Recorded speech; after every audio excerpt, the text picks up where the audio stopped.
El día 14 de mayo del 2021 se reportó como desaparecida a una mujer en la colonia San Juan, al norte del municipio de Atizapán. Ella era Reina Amador, de 34 años. Ella había salido de su casa diciéndole a su esposo que iría a comprar algunas cosas que le faltaban para su negocio. Todos sabían que ella se iba a dirigir al centro histórico de la Ciudad de México en compañía de un conocido que lleva por nombre Andrés Mendoza. Nadie sospechaba nada malo, ya que este hombre llevaba años de conocer a la familia. Pero desgraciadamente, aquel día, Reina ya no regresó a casa. Cuando Bruno Portillo, esposo de la desaparecida, llegó a casa, se percató que solo estaban sus dos hijas. Eran las 8 de la noche. Llamó a su celular, pero nadie contestó. En ese momento, lo que se le ocurrió fue ir a la casa de Andrés, quien solo contestó que no sabía nada de ella, que no la había visto. Bruno reportó la desaparición ante las autoridades. Después de eso, nada volvió a ser igual en la vida de esta familia. A partir de ese momento, estarían destapando uno de los casos más escalofriantes ocurridos en México. Cada semana en este canal, casos reales, crímenes que marcaron a la sociedad. Tú y yo nos adentraremos y analizaremos aquellas historias que no quedaron impunes y otras tantas que quedaron como historias sin resolver. Toda esa noche no dormí porque él se paseaba con la pistola en la mano. Estaba mi suegra, la que era mi suegra. Bueno, siguen las desapariciones en Zacatecas. Ahora son familiares de la maestra Diana Laura Castillo. Son más de 105,000 los desaparecidos en México. Nuestro país, usted lo sabe, se ha ido convirtiendo en un lugar de fosas clandestinas. Bueno, pero en Veracruz, Zuleima Vázquez, una joven de 27 años que había sido reportada como desaparecida el fin de semana, fue encontrada muerta. Mira, el pasado 7 de enero, Jamie Berenice fue encontrada Ese día muerta. precisamente yo le pedí apoyo y me dijo, Solo te pedimos que nos apoyes con tu suscripción y tu like a nuestros videos, ya que así nos ayudas a seguir creando el contenido de Sin más, iniciemos con la historia del día de hoy.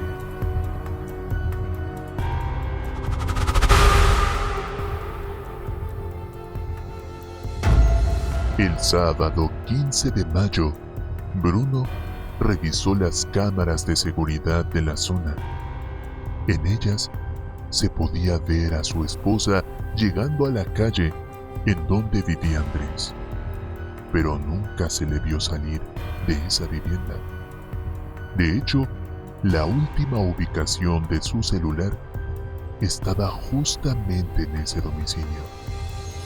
Bruno volvió a ir a la casa de Andrés, pasadas las 8 de la noche, en compañía de su cuñado, para poder preguntarle cara a cara a Andrés qué demonios había pasado con su esposa. Él solo se limitó a decir que no sabía nada de ella. Rubén, ya molesto, empujó el portón y entró.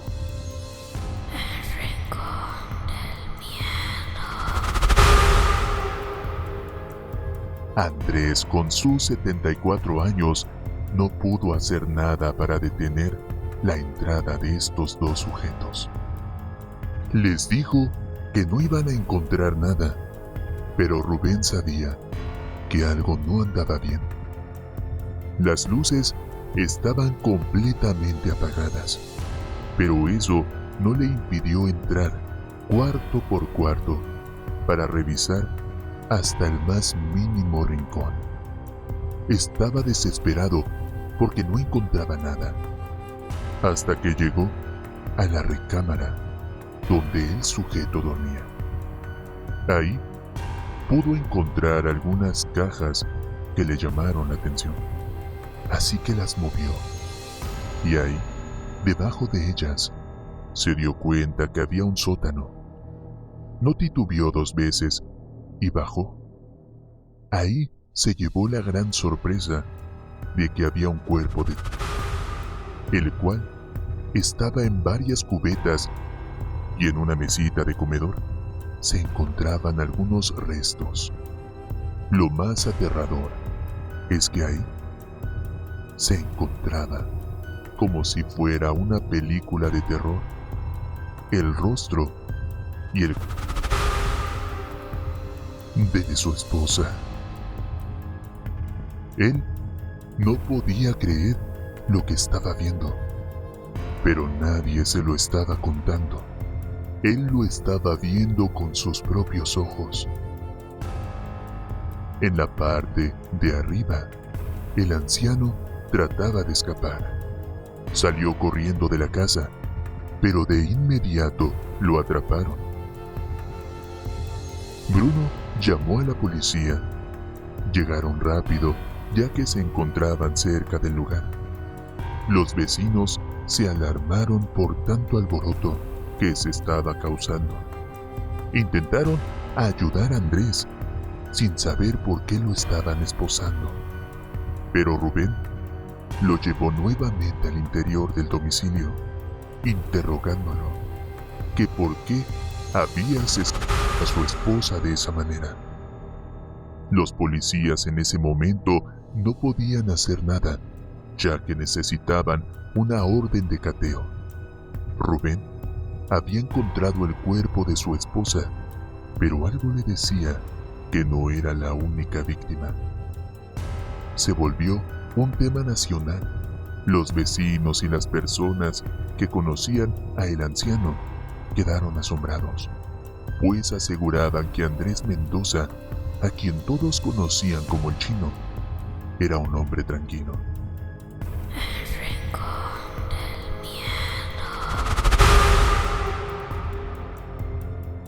Según lo que cuentan, él ayudaba a la gente. Incluso hasta fue presidente del Consejo de Participación Ciudadana de su colonia. Una vez obtenida la orden de cateo, pudieron ingresar los policías al inmueble, que se ubica en la calle Margaritas, número 22, en Lomas de San Miguel, Atizapán, Estado de México. Ya con más elementos y peritos recorrieron la zona. Al estar dentro, pudieron observar que se encontraban los restos de la mujer. Algunos objetos se encontraban en esa habitación, apilados en una esquina.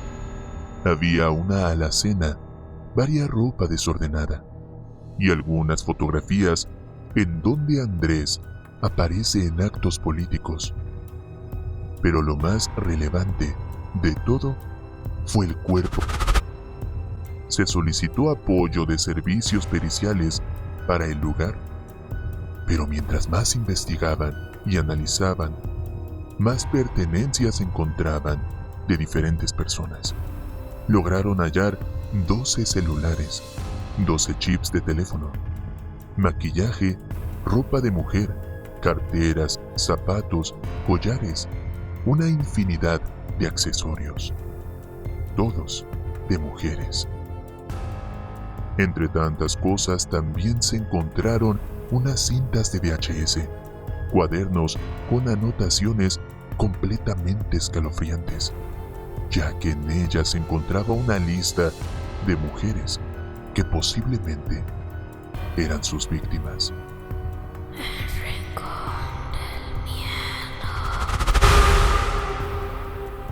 También se encontraron 9 juegos de llaves, 2 básculas, credenciales de lector, fotografías de mujeres, pero sin duda, lo que causó más terror entre todos los espectadores fueron los rostros de con las cabelleras completas, en perfecto estado de conservación. No había duda. Estaban frente a un asesino serial, completamente loco. Aquel individuo fue sacado de su casa y llevado directamente al penal de Barrientos. Una vez detenido, se le dictó prisión preventiva y fue vinculado a proceso. Él nunca escondió nada. De hecho, quería platicarles a los policías todo lo que había pasado ahí. Confesó que sí había asesinado a Reina, la chica que trabajaba en una tienda de celulares a unos cuantos metros de la casa de Andrés. Él llevaba una relación de amistad con esa mujer. Muchos de los vecinos pensaban que eran familiares. De hecho, algunos decían que era su tío. Aquel día en donde Reina desapareció, Andrés la acompañaría a comprar accesorios para su negocio. Ya lo habían hecho con anterioridad, por eso nadie lo veía raro. Cuando Reina salió de su casa, le dijo a su esposo que iría a comprar algunos accesorios junto con Andrés. Ella se dirigió hacia el domicilio del anciano y mientras estaban ahí, comenzaron a discutir. Andrés, en un momento de vulnerabilidad, le había comentado a ella que se había enamorado. Le propuso que tuvieran relaciones y ahí fue cuando la discusión se tornó más fuerte. Ella se negó a tan siquiera acercarse a él. Así que Andrés tomó un cuchillo y le cortó el cuello. Después de eso, empezó a partirla en pedazos y puso los restos en botes para después dirigirse al sótano y ocultarlos ahí. Él dice que como la mujer era tan guapa, le quitó el rostro para conservarlo para siempre. Le puso sal a la carne y a las extremidades para evitar que el lugar se llenara de inmundas moscas.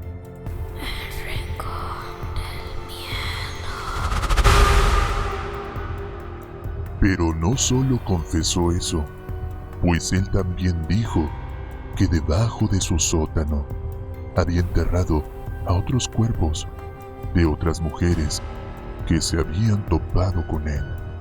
Había una libreta con registro de todas y cada una de ellas, aunado con algunas fotos completamente escalofriantes. Ahí se evidenciaba escrito por su puño y letra la primera mujer, la cual él le quitó la vida. 17 de diciembre de 1974. Ahí describe a una mujer que vivía en Cuautepec. A las 5 de la mañana fue cuando se deshizo de ella, o al menos eso era lo que decía la libreta. Cabeza, 4,5 kilogramos, busto, 1,5 kilos, brazo derecho, 14 kilos, páncreas, hígado y corazón, 4 kilos, y así iba describiendo cada parte del cuerpo de su víctima, que tan solo tenía 28 años. Aquello sin duda fue muy aterrador para todas las personas que estaban presentes, pero aún así no tenían ni una remota idea de lo que este hombre había alcanzado a hacer en su vida. Dentro de lo encontrado hallaron cintas de grabación de video. Andrés se atrevía a filmar cada asesinato. Él tranquilamente ponía su cámara a grabar. Después procedía a cortar cada parte, cada extremidad. Después tomaba fotografías de los cuerpos. Por más que querían meterse en la cabeza de este hombre, no podían ni siquiera imaginar por qué hacía tal aberración. Esto jamás se había vivido en México. Solamente se podía ver en películas hollywoodenses. Pero esto en la vida real sobrepasaba toda ficción. El rincón del miedo. Las autoridades cercaron toda la zona para poder realizar las excavaciones y poder encontrar los cuerpos que el mismo Andrés había dicho que estaban enterrados ahí. Pronto confirmarían las palabras del hombre, el cual fue bautizado como el monstruo de Atizapán. Poco a poco se iban sumando más especialistas para apoyar a la policía en todo lo que se encontraba ahí. Primero empezaron a rascar el patio, después pasaron a la cocina. Ahí fue donde encontraron diferentes huesos. Después a la habitación principal, en donde se encontraba el sótano. Ahí pudieron encontrar cráneos y varios huesos. Los primeros informes dijeron que habían 1137 restos óseos referente a las 4 mujeres que el monstruo de Atizapán ya había comentado anteriormente. Mientras pasaba el tiempo, los peritos se sorprendieron cada vez más ante los hallazgos y las revelaciones que poco a poco él iba diciendo. Confesó que había momentos en donde tenía hambre y comía alguna parte de los cuerpos de las mujeres. Eso alertó a los vecinos, pues comentaron que él anteriormente trabajaba en un rastro y había puesto una carnicería. Eso explicaba cómo es que sabía cortar muy bien la carne. Pero eso era lo de menos. Las personas que lo conocían y vivían a su alrededor comentaron que cuando cerró su negocio iba a vender casa por casa. Vendía carne que supuestamente le habían mandado de Oaxaca. Pero después de todo lo que se investigó, esto podría ser mentira, y muy probable la carne que él vendía a sus vecinos podría ser de carne humana. Incluso decían que daba precios muy bajos, e incluso hasta regalaba de más. Todos comentaban que él era muy tranquilo. Él nunca se metía con nadie. Él vivía ahí desde los años 80, así que todos suponían que lo conocían muy bien. Gracias al puesto de carnicería que tenía, le permitió conocer a la mayoría de las personas que vivían alrededor. Así fue como empezó a relacionarse hasta llegar a la política. Él era parte de un partido, era muy generoso y eso le abría las puertas. En ciertas ocasiones iba a casa por casa para escuchar cuáles eran las necesidades del pueblo, e incluso a muchas mujeres las apoyaba con despensa.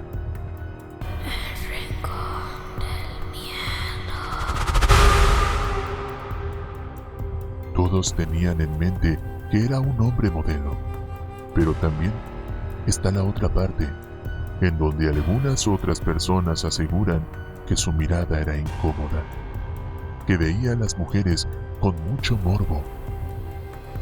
Algunos otros dicen que llegaba a citar a mujeres a su casa con la promesa de darles una despensa o algún apoyo de gobierno. A algunos les pagaba la renta, a otros les pagaba el doctor. Se sabía mover muy bien dentro de la sociedad, porque nadie nunca notó algo raro. Dentro de las credenciales que se encontraron en su domicilio, una correspondía a Norma Jiménez, quien estaba desaparecida desde agosto del 2011. Ella era una madre trabajadora. Tenía 39 años. Ella salía de su trabajo a las 10 de la noche. Ese día, a las 10:15, llamó a su familia y les dijo que ya iba en camino a casa. Pero ella nunca llegó. Ese día, Andrés se ofreció a llevarla a su casa. Pero ella lo hizo menos, mirándolo de arriba abajo. Así que él la apuñaló. del corazón. Cercenó su cuerpo y finalmente la enterró en su patio. Otra de sus víctimas se llamaba Berenice, una chica de 20 años. Ella desapareció el 7 de abril del 2012. Luego, en ese mismo año, hubo otras 2 chicas trabajadoras de un bar. A ellas las llevó a su casa y cuando se negaron a tener una relación íntima con él, las asesinó y las sepultó en el sótano. Otra víctima más en el año 2016. Flor, de 38 años, salió de su casa, pero jamás regresó. Ella era de Tlalnepantla. Después del 16 de octubre, no se supo nada de ella hasta hoy. Ella también era mesera. Lo último que se supo es que publicó un mensaje en Facebook dirigido a sus hijas. Las horas pasaron y nunca volvió, así que la reportaron como desaparecida. Andrés logró tener su confianza, ya que la invitaba a comer y le ofrecía regalos. Sin embargo, ella también se negó a ser su pareja sentimental, por lo que también la asesinó.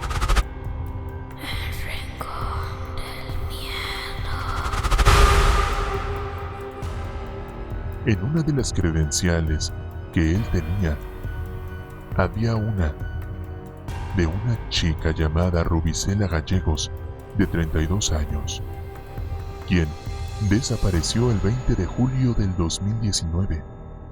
La última vez que se le vio con vida fue en un restaurante. Las cámaras de vigilancia del lugar lograron captarla en su último día de vida. Su familia se dio cuenta de su desaparición cuando Rubicela no acudió al aeropuerto a recibir a su hermana, quien estaría unos días con ella.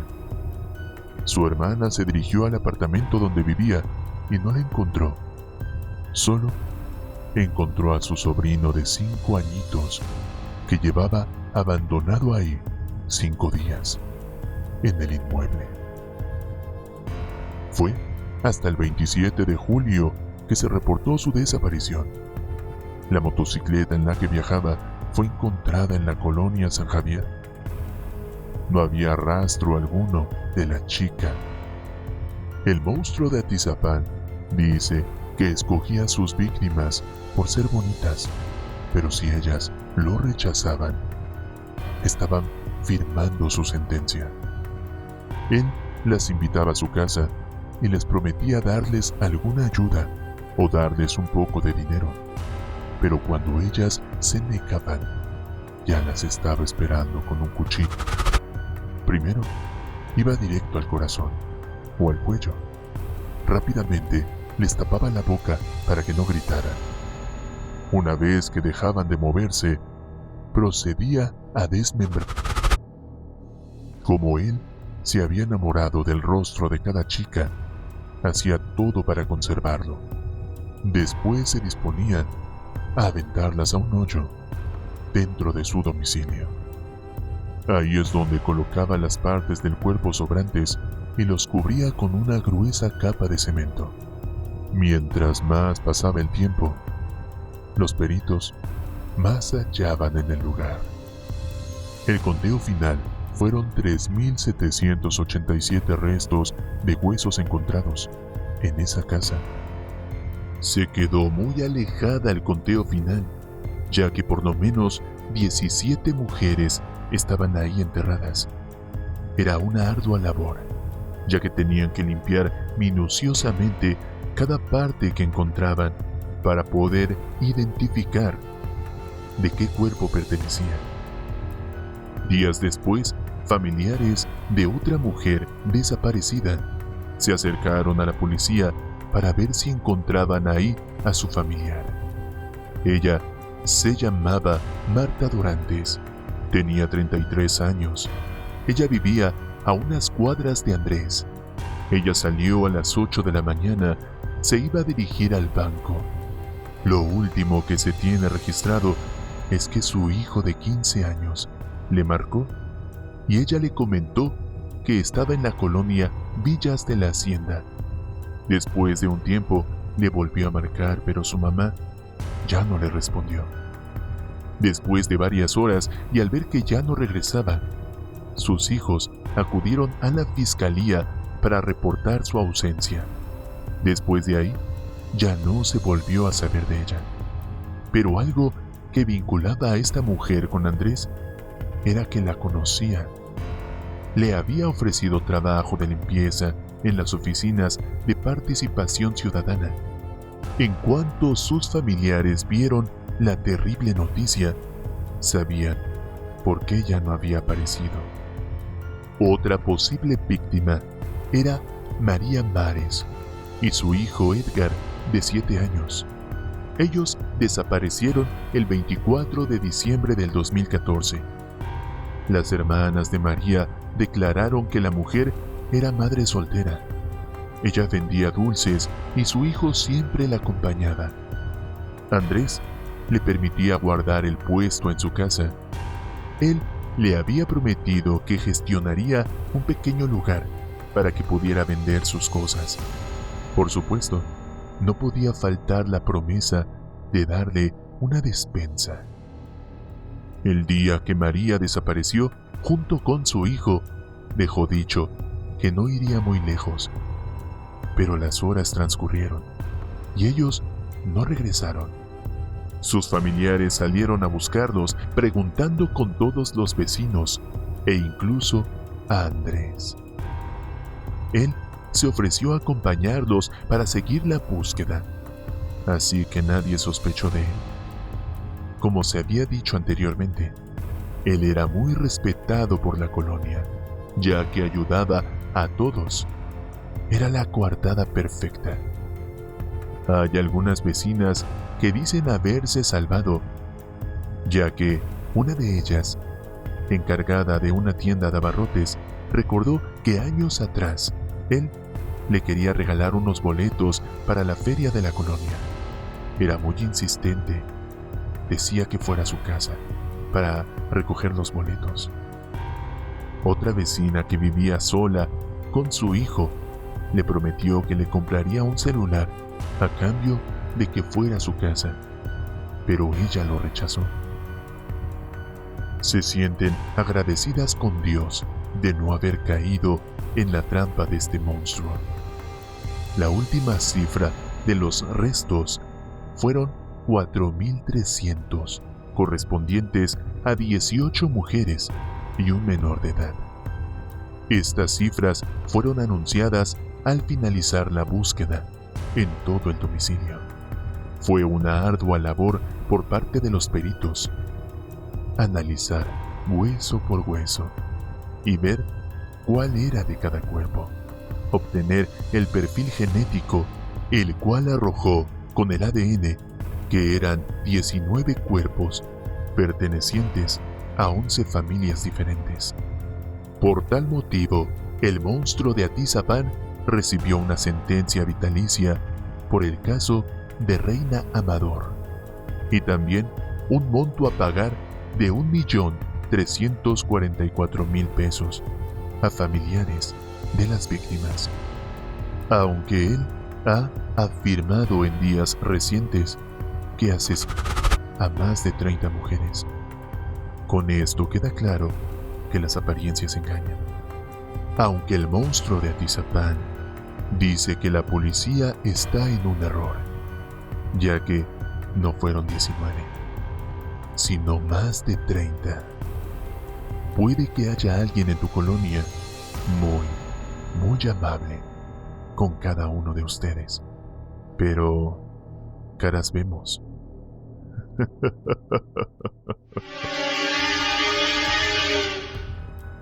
Cada semana en este canal, casos reales, crímenes que marcaron a la sociedad.